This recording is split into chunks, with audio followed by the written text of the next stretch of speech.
জাহান্নামের আগুন ভয়ঙ্কর আগুন। সেই আগুনের কথা স্মরণ করো। জাহান্নামে যারা যাবে ওই আযাব সইতে পারবে না বাবা, কঠিন আযাব। যে জাহান্নামের আগুন আমার আল্লাহ আমার রব্বুল আলামিন আল্লাহ পাক জাহান্নামের আগুন কি আমার আল্লাহ পাক 70 বার ধৌত করে এক টুকরা আগুন পৃথিবীর জমিনে ফেলেছে। এই আগুনের কত তেজ বলেন, কিন্তু আমার আল্লাহ পাক ওই জাহান্নামের আগুন কি আমার আল্লাহ কত হাজার বছর ধরে জ্বালিয়েছেন জানেন?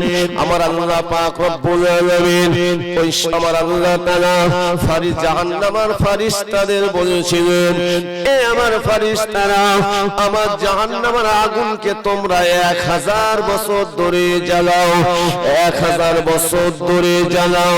আল্লাহ পাকের নির্দেশে আল্লাহ পাকের হুকুমে জাহান্নামের আগুনকে 1000 বছর ধরে জ্বালিয়েছিলেন আল্লাহ পাকের ফেরেশতারা।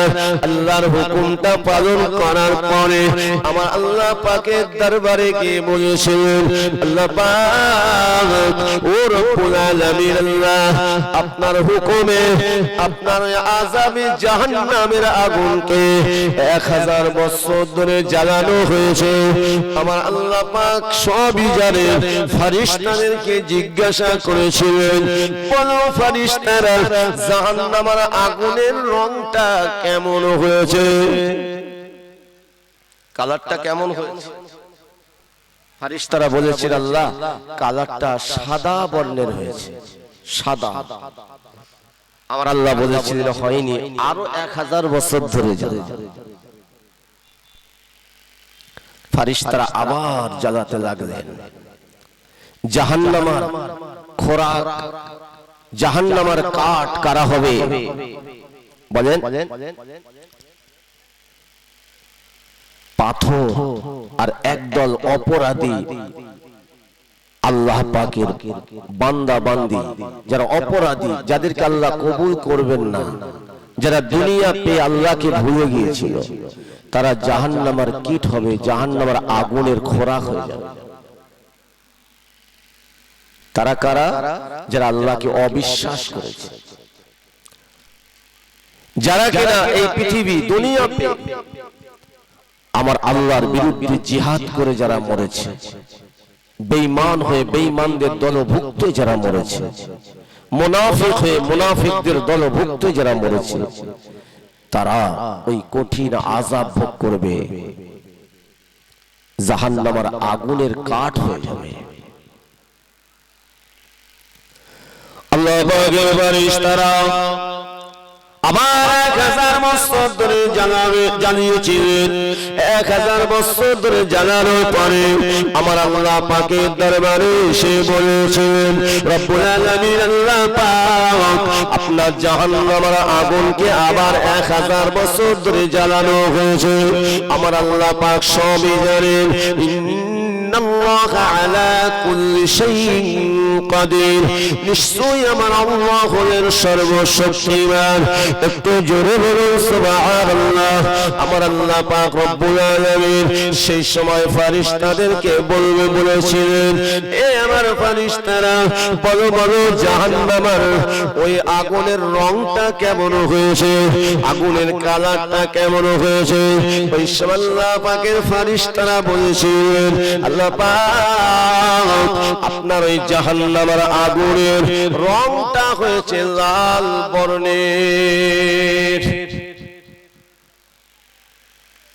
আগুন যখন বিশাল দাউ দাউ করে জ্বলে, ওর ভিতর থেকে লাল টক টক টক করে না, লাল বর্ণের কালার হয়ে যায়।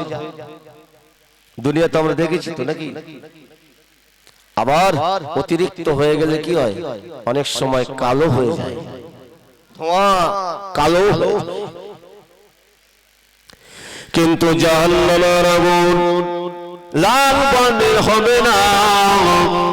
আমার আল্লাহ পাক বলেছিলেন এ ফেরেশতারা এ জাহান্নামের ফেরেশতারা জাহান্নামের আগুনটাকে লাল বর্ণের করলে হবে না আমি আল্লাহ পাক জানিয়ে দিলাম যাও তোমরা আবার 1000 বছর ধরে জ্বালাও ওই সময় আল্লাহ পাকের ফেরেশতারা আল্লাহ পাকের হুকুমে আবার 1000 বছর ধরে জ্বালিয়েছিলেন 1000 বছর ধরে জ্বালানোর পরে জাহান্নামের আগুনের রং কালারটা হয়ে গেছিল এত কালো এত কালো এত ঘোর কৃষ্ণ বর্ণের ন্যায় পাশাপাশি আযাব হবে কেউ কারো দেখতে পাবে না নিজের শরীরটা পর্যন্ত দেখতে পাবে না এত ঘোর কালো কদাকার হয়ে যাবে ঘোর কৃষ্ণ বর্ণের ন্যায় হয়ে যাবে আমার আল্লাহ পাকের ফেরেশতারা 1000 বছর 1000 বছর 1000 বছর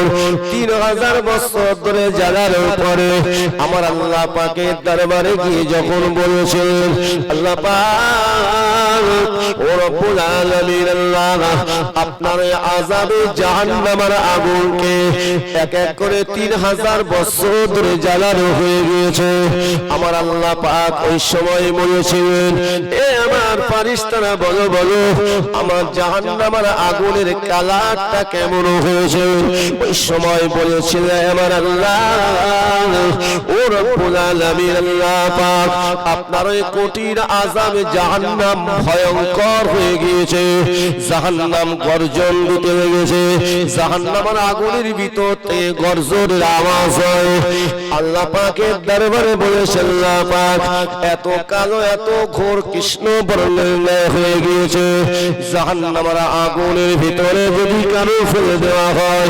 জাহান্নামের আগুনের ভিতরে ফেলে দিলে আর দেখা যাবে না আমার আল্লাহ পাক রব্বুল আলামিন বলেছেন এ আমার ফেরেশতারা আমার ওই জাহান্নামের আগুনকে আর তোমাদের জ্বালাতে হবে না এটাই থাকবে যারা পৃথিবীর জমিনে আমি আল্লাহ পাক আমাকে অবিশ্বাস করবে আমার নিয়ামত খাবে অথচ আমি আল্লাহ আমার শুকরিয়া আদায় করবে না আমি আল্লাহ আমার নিয়ামত দেখবে অথচ তারা আমার জিকির করবে না আমার সৃষ্টিগুলো দেখবে আর তারা শয়তানের তাবেদারি করবে যারা এমন কাজ করবে আমি আল্লাহ তাদের জন্য এই জাহান্নামকে আমি রেখে দিয়েছি সেটা তাদের কর্মের ফলে তারা ফল ভোগ করবে আল্লাহ পাক তাই জানিয়ে দিয়েছেন খবরদার খবরদার তোমরা আমার নিয়ামত পেয়ে জানো নেমো খারামি করবে না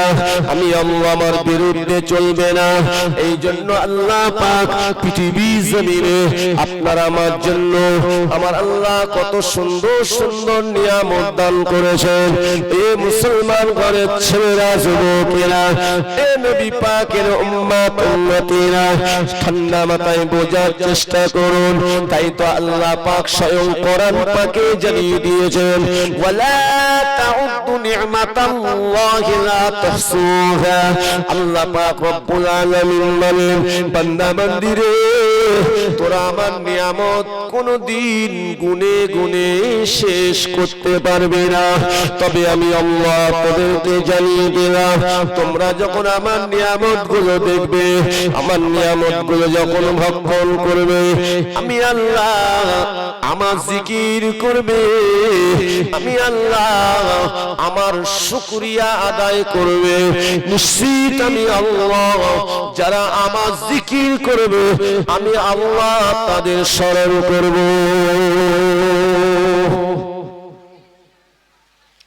বলেন আল্লাহর নিয়ামত তো খাই আল্লাহর শুকরগুজার কতটা করি প্রশংসা বেশি কার করি দুনিয়ার মানুষকে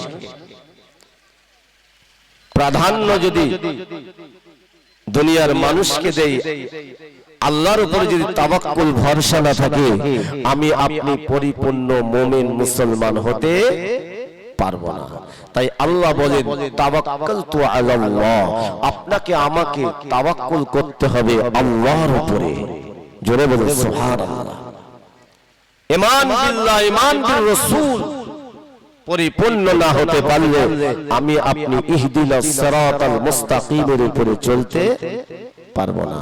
তাই নামে মুসলমান হলে হবে না, কাজে মুসলমান হতে হবে, নামাজির মতো নামাজি হতে হবে। মুমিন হতে গেলে হারাম ছাড়তে হবে, মুমিন মুমিনা হতে গেলে আল্লাহর কোরআনের হুকুমকে মেনে চলতে হবে। আল্লাহ পাক কোরআনে যেটা নিষেধ করেছেন সেগুলো বর্জন করে চলতে হবে। আমার আল্লাহ দেখবেন না, আমার আল্লাহ পাক তিনি দেখবেন না কিয়ামতের দিন যে আমি দেশের বড় রাজা ছিলাম, বাদশা ছিলাম, ছাড় পাবো না। আমার আল্লাহ দেখবেন না যে আমি দেশের বড় কবি, বড় বৈজ্ঞানিক, বড় পণ্ডিত ছিলাম, আলেম ওলামা ছিলাম, এসব আল্লাহ দেখবে না। আমার আল্লাহ দেখবেন আপনার আমার আমল। কি দেখবেন? আমল। এবং আগে আপনাকে আমাকে ঈমানকে মজবুত করতে হবে এবং আমলটা করতে হবে নেক আমল। কারণ আমল তো দুই প্রকার, একটি নেক আমল, একটি বদ আমল।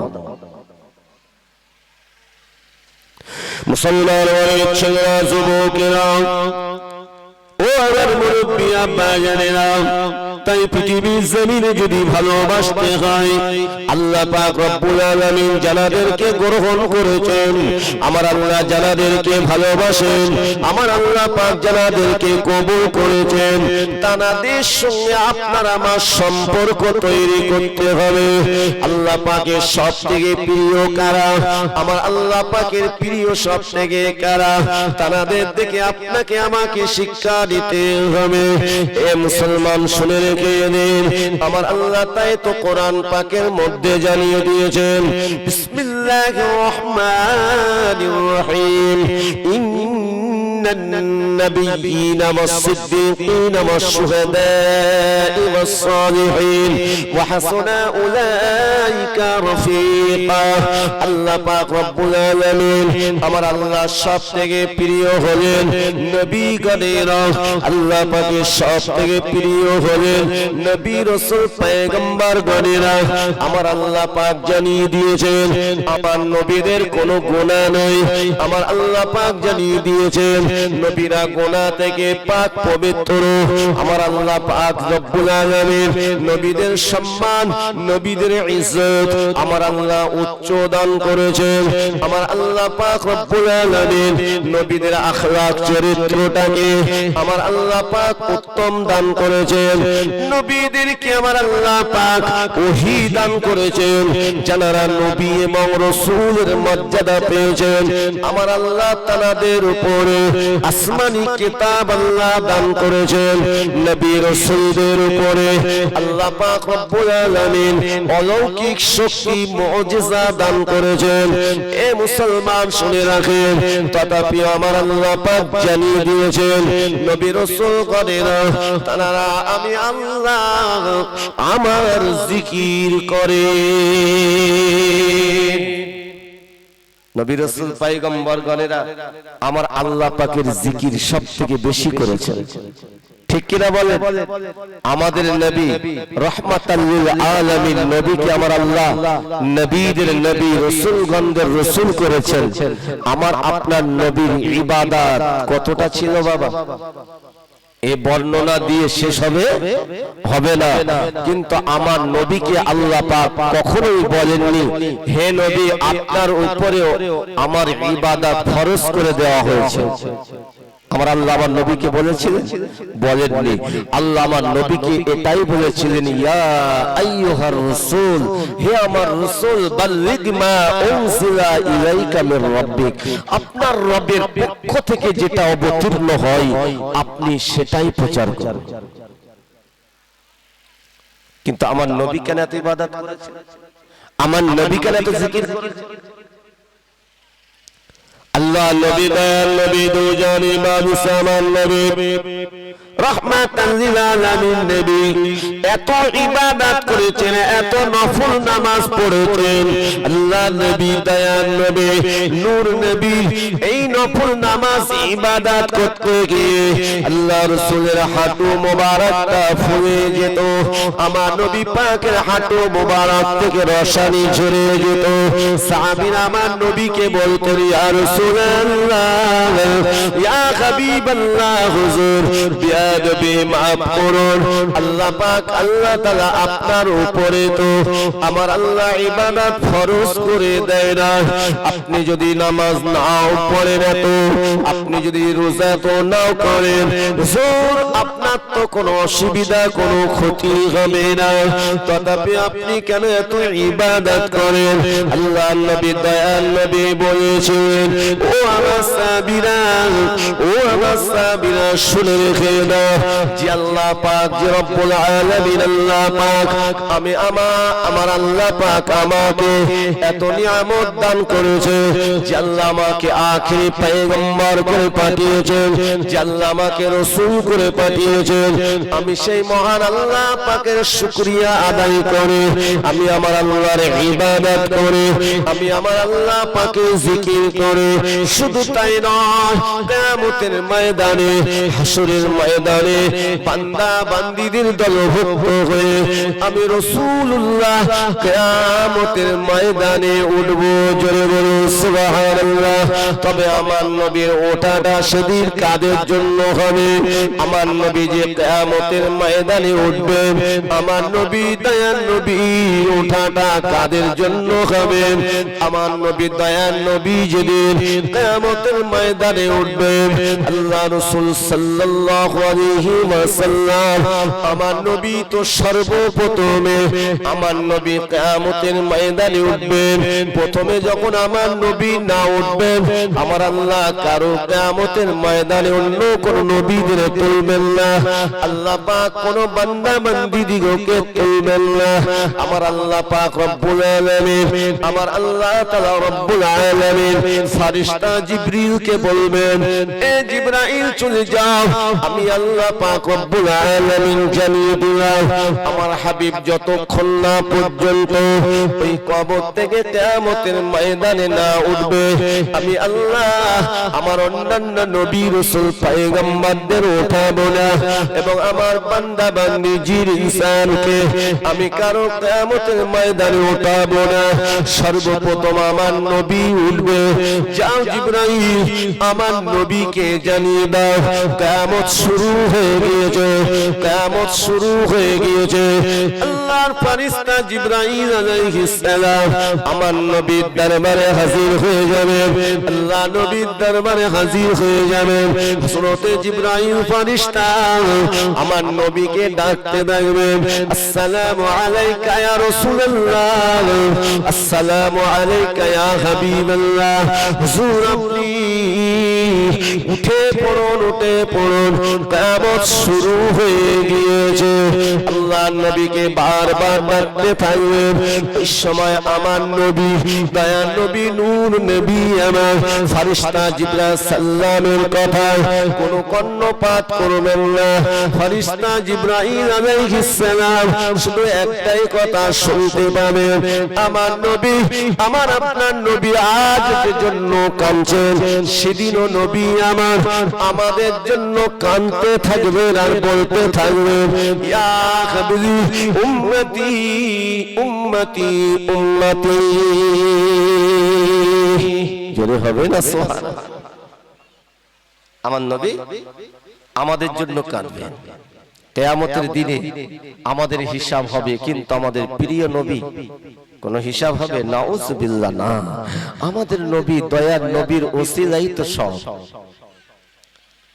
যে আল্লাহ পাকের দয়ার জান্নাত, এই জান্নাত আল্লাহ যে আমাদের দেবেন, এটাও আমার আপনার নবী সুপারিশ শাফাআতের ওসিলায় আল্লাহ দেবেন। নবীর সুপারিশ শাফাআত যার নসিবে হবে না, আল্লাহ পাকের দয়ার জান্নাত তার নসিবে হবে না।